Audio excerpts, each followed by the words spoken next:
What I would like to do now is basically to conclude my video presentation slash audition. There are two ideas that I also mentioned in my 3-page proposal for masters. I had mentioned the idea of pitch access, and I had also mapped out a phrase using some of the ideas that I had mentioned. The phrase I mentioned or mapped out in the 3-page proposal was in A minor.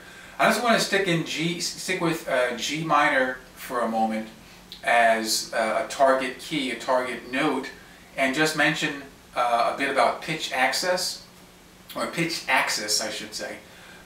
Using pitch access is something, an idea almost parallel to playing in one key, in a sense. Instead of using one key, it's using one tone as a center point or as an axis.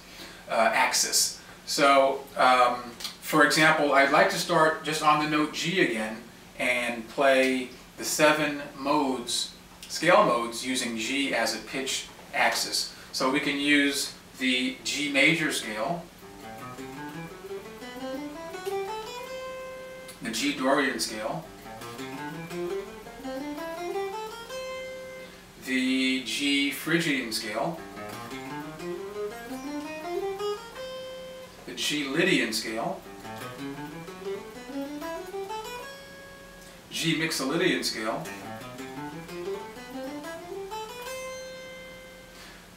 the G Aeolian scale, and the G Locrian scale.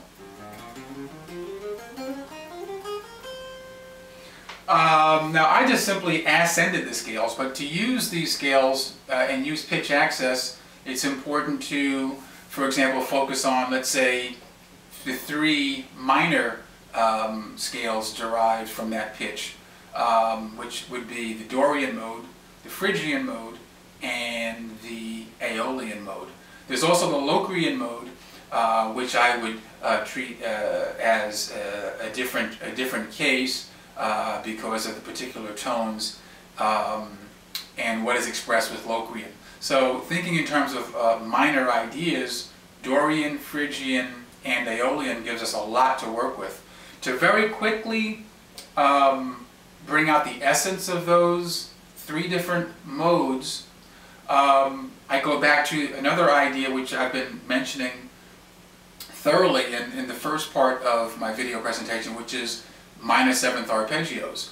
So if I use a G minor 7th arpeggio, I can simply target one note and bring out the essence of a scale mode. So if I wanted to bring out the essence of G Aeolian, I can use a G minor 7th arpeggio and target the E flat, like so. And that E flat is a note that is part of the Aeolian scale, but not part of the Dorian scale. If I wanted to use a note to bring out G Dorian, I can use this sweeping arpeggio, G minor 7th arpeggio, and target the note E. Like so. If I wanted to target the G Phrygian sound, I would go after the A flat.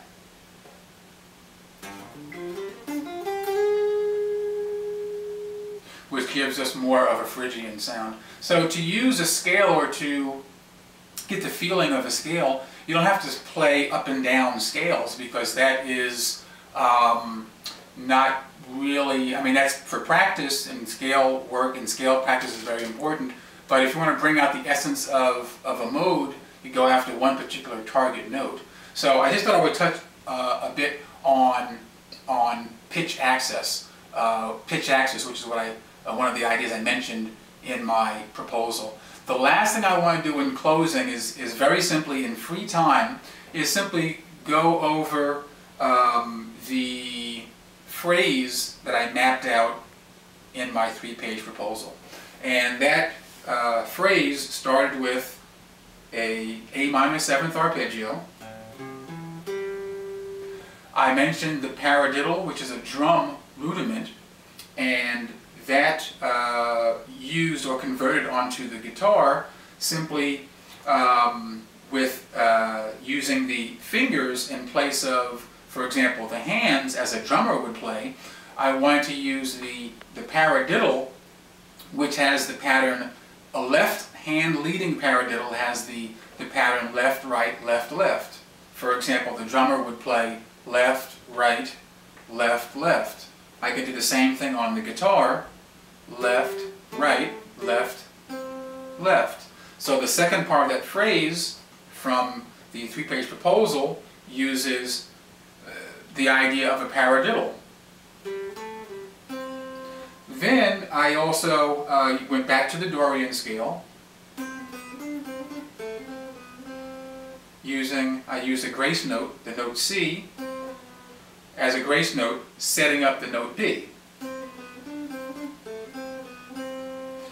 The next part of that phrase I included because I wanted to use the note F. I purposely wanted to use the note F sharp because once again now we're dealing with A Dorian, and I wanted to use the F sharp to bring out the essence of Dorian. You can create great phrases with notes from a particular mode, but to bring out the flavor of A Dorian, I thought to add the note F sharp. So I use this particular shape here, which leads to the chordal part of that phrase, an A minor 7 chord, A minor 7 chord, and then finishing with a suspended chord, which was arpeggio pitch, like so. So that's simply, in free time, describing where that particular idea came from. So in closing, I wanted to thank everyone at the University of Gothenburg for taking the time to read my proposal, of course accept my application, and of course take a look at this two-part video audition/presentation. So thank you to Mr. Anders Jorman, Mr. Anders Hultquist, and everyone at the University of Gothenburg. Have a great day. Thank you.